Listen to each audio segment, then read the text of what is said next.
I'm Susie Dingle, and I've come out into the night to show you the beauty of it and also some night lighting that you can use in your own garden.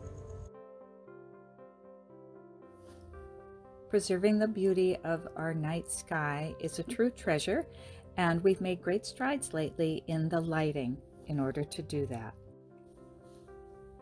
Most of us have seen the types of lights that have a little hood or shield on the top that make the light cast downward and prevent it from shining upward. You'll hear the term dark sky lighting as a way to indicate that the lighting is good to minimize light pollution in general. And we don't have to sacrifice good design while we make better choices for preserving the beautiful night sky.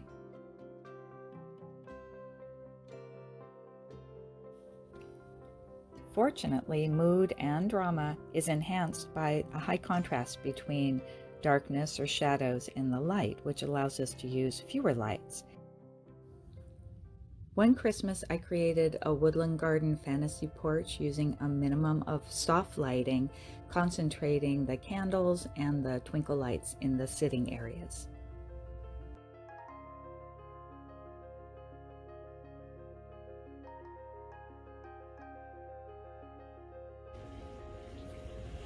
The ethereal mood of this entrance was created by the strategic use of a few uplights, which we'll talk about more in a few moments.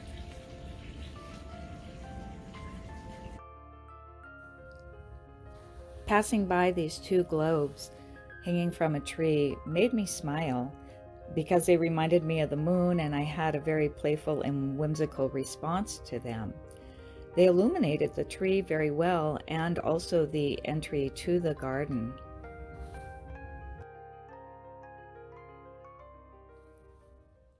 I'm not an expert in lighting by any stretch, but the people who are tell us that the lighting in the blue range, which is above 3000 kelvins, I think that is the warmth factor of the temperature factor of the light.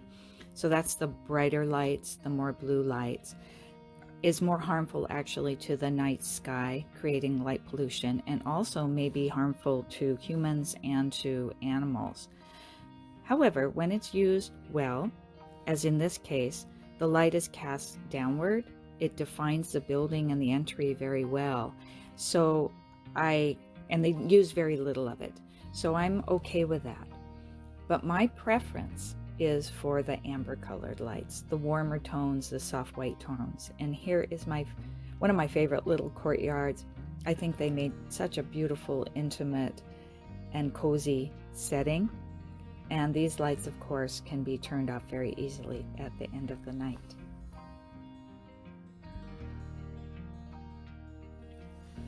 Common sense tells us that casting light up into the sky, especially the brighter white or blue toned lights, is going to pollute the sky.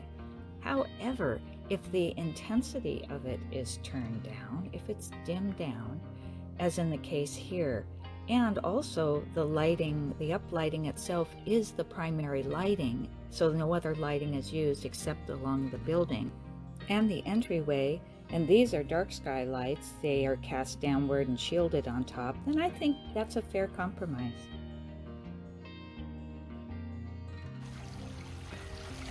Focal points like fountains and sculpture and beautiful trees, those are natural places to light. And sometimes doing that provides just enough light so that you can reduce or even eliminate some functional lighting like along paths and such.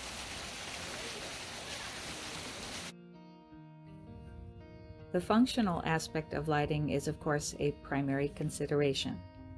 Lighting our entrances and walkways and front porches and sitting areas and house numbers and such.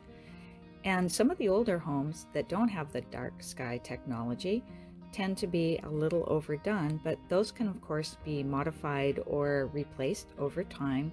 I think this one, for being older style lighting, is really still quite nice.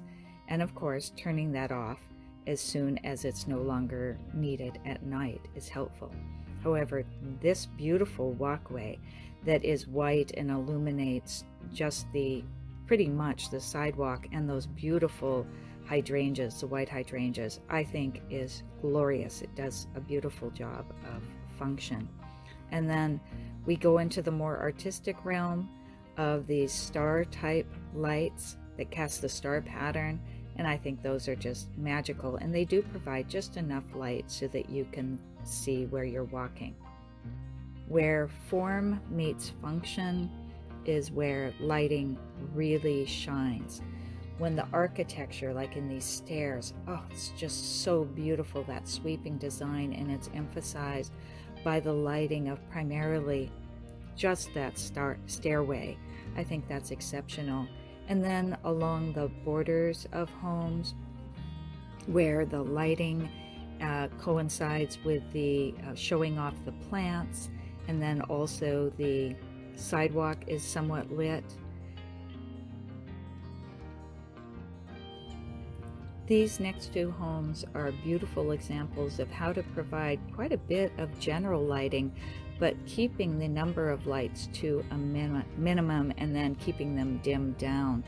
There's down lighting, there's some up lighting, but not a lot. And then also lights underneath the eaves or under porches will help keep it from emanating up into the night sky. The overall effect is just a beautiful illumination that isn't overly bright, but shows off the architecture and the garden just beautifully. This large home has exercised quite a lot of restraint, I think. They've used not too many lights, gas lights, actual real gas lights, in order to create this gorgeous amber glow that directs you to their courtyard where the entry is. My preference leans toward the candlelight and oil lamps, and of course the moonlight. I find these the most comforting and cozy.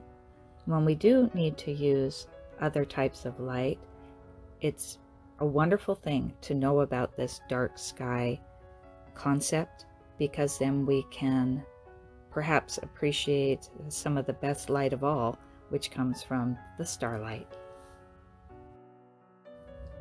And when we do need more light or a different kind of light, even though we aren't able to do everything that's on the dark sky list, at least knowing about them and integrating what we can will go a long way toward improving the quality of our night sky.